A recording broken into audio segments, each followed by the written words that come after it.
un sujet qui me concerne, on va dire, dans mon quotidien. C'est comment gérer une progression rapide dans une carrière et ses responsabilités. Pour un peu de contexte, ça fait que 1 an et demi que je suis sortie d'école. Et après mon stage, donc j'ai été directement projetée à un rôle où en fait on m'a demandé de manager. Donc je manage aujourd'hui une alternante. Là c'est ma 2e qui arrive pour cette année. Et effectivement j'ai trouvé ça déjà difficile. En fait en sortie d'école, est-ce que je me sens légitime de manager une nouvelle personne? Mais aussi je sais que bon là dans ce contexte-là la personne était un peu, on avait le même âge mais un tout petit peu plus âgée. Mais je sais qu'il peut y arriver des contextes où, en fait, je me retrouve à manager des personnes beaucoup plus âgées. Quels sont tes conseils à toi, donc, pour justement gérer tous ces changements? Moi, je sais pas si j'ai vraiment un conseil à donner. Par contre, ce que je peux dire, c'est que ça m'est arrivé souvent dans mon parcours. Si je prends un exemple, il y a des moments où c'est pas nécessairement des progressions rapides, mais il y a des moments aussi, c'est des changements à 180 degrés. On peut passer d'un métier de l'accès au marché vers un métier des ventes. Ça, c'est le premier changement très fort qui m'est arrivé en 180 degrés. Ben là, en termes d'intégration dans les équipes, ça n'a pas été simple parce qu'on me disait, mais toi, tu n'as aucune expérience en vente. Quelle est ta valeur ajoutée? Et de fait, je devais encadrer une équipe de 5 commerciales sur le terrain qui avaient tous et toutes plus de 20 ans d'expérience en tant que commercial sur le terrain et qui m'ont à peu près tous dit « mais tu connais rien aux ventes, tu vas rien nous apporter ». Et ils étaient tous évidemment plus âgés que moi. Donc c'est un petit peu rude quand même. Et puis je pense que, peut-être en termes de conseils, il faut avoir beaucoup d'humilité. Beaucoup de capacité d'écoute et de recul pour réussir à se mettre en lien avec la personne, en fait. Pour moi, de base, ce qui compte, c'est la relation à l'autre. Si on réussit à établir une relation de confiance, tout va bien se passer. Bon, à cette époque, je venais de l'accès au marché, donc j'ai cherché une manière de pouvoir leur montrer quelle était ma valeur ajoutée. Donc, en allant avec eux sur le terrain, ce que je réussissais à mettre en œuvre, c'était que j'avais pas du tout la même expertise qu'eux et que le niveau de dialogue que je pouvais avoir avec les médecins qui étaient leur quotidien était pas du tout le même parce qu'on connaissait pas les mêmes sujets. Par exemple, je me souviens très bien, j'avais accompagné un médecin dans sa réflexion sur la tarification à l'activité. C'était à l'époque où on passait d'une version 10 de financement à une version 11 où c'est un peu technique, mais les financements étaient pas du tout les mêmes. Et si on référençait pas correctement les comorbidités du patient, il y avait des pertes financières importantes pour les établissements de santé. Mais ça, le commercial connaissait pas ce sujet, c'était trop technique pour lui. Donc, dès lors qu'ils se sont aperçus de la différence que je pouvais avoir par rapport à eux, j'ai eu une écoute qui était un peu différente. Maintenant, quand je parle d'écoute, c'est aussi d'observer. Moi, je suis jamais arrivée en conquérante. C'est moi le chef, c'est pas du tout ma façon de fonctionner. Moi, je suis plutôt dans une optique où on est tous dans le même bateau, on n'a juste pas le même rôle. Donc, quand on parle de management, après, c'est peut-être culturel ou c'est peut-être propre à moi aussi. Le lien hiérarchique, pour moi, il n'a d'importance que dans un organigramme. Je considère que vraiment, on doit tous aller dans la même direction et que chacun contribue à l'avancement du sujet, du projet, de la problématique à sa façon, mais pas sur les mêmes aspects. Donc, quand les rôles et responsabilités de chacun sont bien établis, les choses se passent en général assez bien. Mais de nouveau, tout dépend de la manière qu'on a d'interagir avec les gens. Quand tu arrives en disant non, parce que tu peux réagir de plein de façons. Hein. Moi, les gens qui m'ont dit « mais t'as rien à m'apporter », j'aurais pu réagir en disant « mais en fait, mais pour qui tu te prends? Tu peux pas me parler comme ça. » Bon, voilà.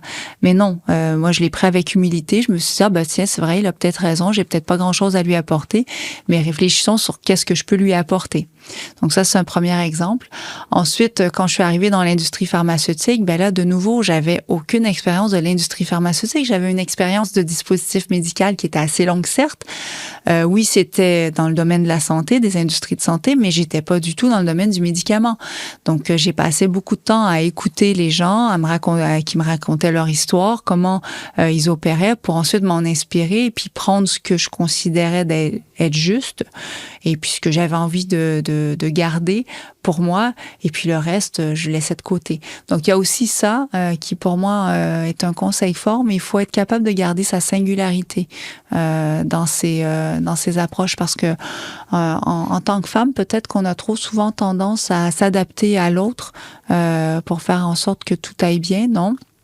Il y a un moment où on a nos convictions, on a nos valeurs, on a notre style de leadership, et il faut vraiment rester ancré sur ce qu'on est, être capable d'accepter nos différences et puis de capitaliser sur nos singularités, parce que finalement, c'est ce qui fait notre force.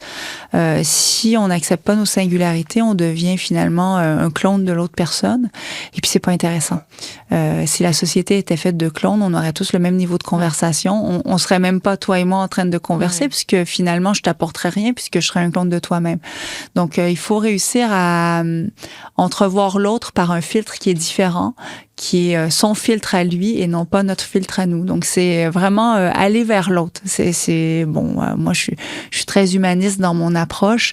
J'aime les gens. J'adore interagir avec les gens. J'adore comprendre les motivations des gens, comprendre les raisonnements des gens. Je pense que tu le vis dans ton travail.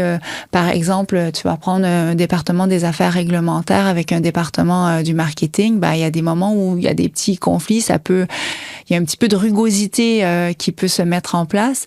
Mais dès lors que tu comprends pourquoi l'autre t'apporte cet élément, le dialogue, il est beaucoup plus facile.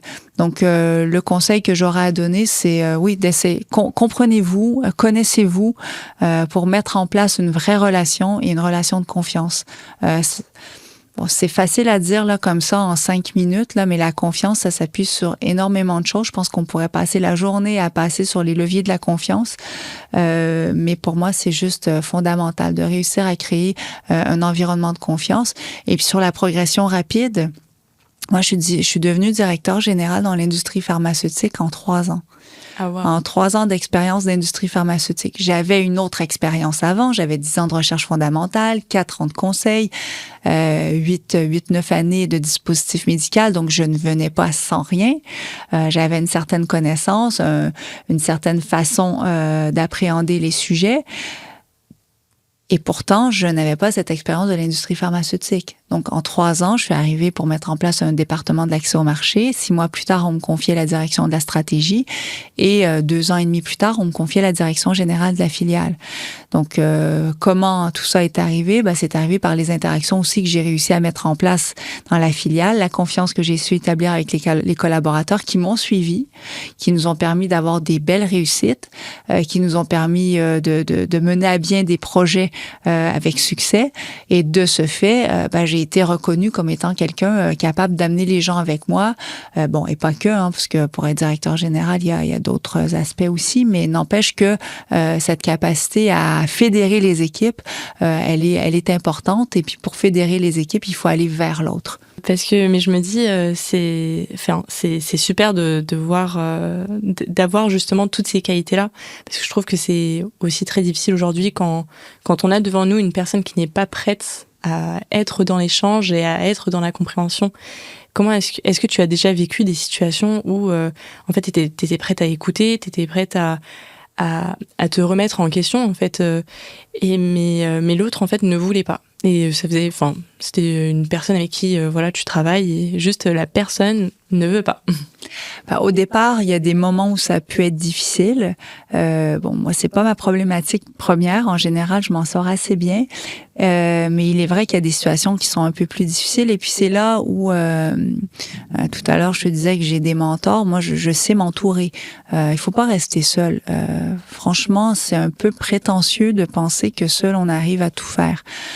Faut mettre son orgueil de côté, faut être humble, ça je l'ai dit tout à l'heure, donc faut avoir cette forme d'humilité pour être capable de se dire bon, là j'y arrive pas, comment je peux aller chercher de l'aide et qui serait la meilleure personne pour réussir à m'aider, à m'accompagner sur ce sujet. Et puis, tu vois, ce que tu décris là, c'est des situations que j'ai entendues. Je mentor plusieurs jeunes, des jeunes qui ont été en changement de métier au sein d'une entreprise, quelqu'un qui était sur le terrain, qui est passé manager d'une équipe pour lequel, c'était un peu compliqué d'intégrer. Je mentor d'autres personnes dans d'autres contextes aussi. Et puis finalement, c'est ça, c'est quelle est notre capacité à bien s'entourer pour aller chercher des appuis réels et solides pour pouvoir s'ancrer. Parce que finalement, on est seul. À la fin de la journée, on est seul avec nous-mêmes, on est seul avec nos pensées. Donc, d'avoir même un mentor qui soit complètement différent de ce qu'on est, parce qu'on peut avoir aussi cette tendance à aller chercher quelqu'un qui nous ressemble. Ouais. Moi, je dirais non, il faut faire le contraire, parce que justement, cette personne va t'amener à penser autrement et à peut-être réussir à toi-même voir le filtre de la personne avec qui tu as un point de blocage. Parce que si tu as un point de blocage avec cette personne, il vient pour partie de toi et pour partie de cette personne. Donc, c'est là où il faut avoir cette humilité puis cette capacité de remise en question en disant qu'est-ce qui vient de moi, qu'est-ce qui vient de l'autre pour réussir à aller dans le lien avec l'autre personne. Tu dis être mentor justement de plusieurs jeunes pendant ta carrière, puisque là, en 3 ans, tu es devenue directrice générale. Est-ce qu'à un moment, en fait, tu as fait des erreurs? On fait tous des erreurs. Après, il y a des erreurs opérationnelles, des décisions qui sont pas nécessairement la plus juste possible ou la meilleure possible. Après, moi, je dis toujours, il y a pas de bonne ou de mauvaise décision, il y a une décision. Et puis, c'est là où, en termes d'état d'esprit, moi, l'erreur, je la considère pas comme une erreur, je la considère comme un essai. Donc, finalement, tu dis oui, là-dessus, c'était pas optimum ce qu'on a décidé de faire, mais qu'est-ce qu'on peut faire pour corriger le tir et puis faire en sorte que on reprenne ce qui a été fait, qui est pas parti dans la bonne direction pour aller au plus juste maintenant. Donc, l'erreur, c'est pas grave. Pour moi, tout ce qu'on fait au quotidien, ça reste quand même très opérationnel. Donc, il n'y a pas d'erreur majeure. L'erreur majeure, elle est où? Elle est sur une problématique qui va engager la vie du patient parce qu'on a mal fait notre travail. Donc, on se doit d'être à la fois capable de naviguer dans des environnements où on essaie et puis on va d'échec en succès, mais on se doit aussi l'excellence. Ça, là-dessus, je suis absolument intransigeante. On se doit d'être excellent parce qu'au final, notre travail, il consiste à quoi? Il consiste à traiter des patients. Donc, il faut trouver le juste équilibre entre là où de se tromper, c'est pas très grave, et puis là où ça peut avoir des conséquences qui sont vraiment juste non acceptables. Est-ce que aujourd'hui, tu continues à avoir des mentors? Oui, tout à fait. Oui. J'ai un mentor que je vois à tous les mois, de 2 heures par mois, où soit je vide ma besace parce qu'il y a un petit trop plein. En tant que dirigeante, il y a des moments où il y a des sujets qu'on n'a pas nécessairement envie de partager avec son équipe. Quoique moi, j'ai une certaine forme de transparence, même pas une certaine forme. Pourquoi je minore mon propos? Je suis tout à fait transparente avec mon équipe.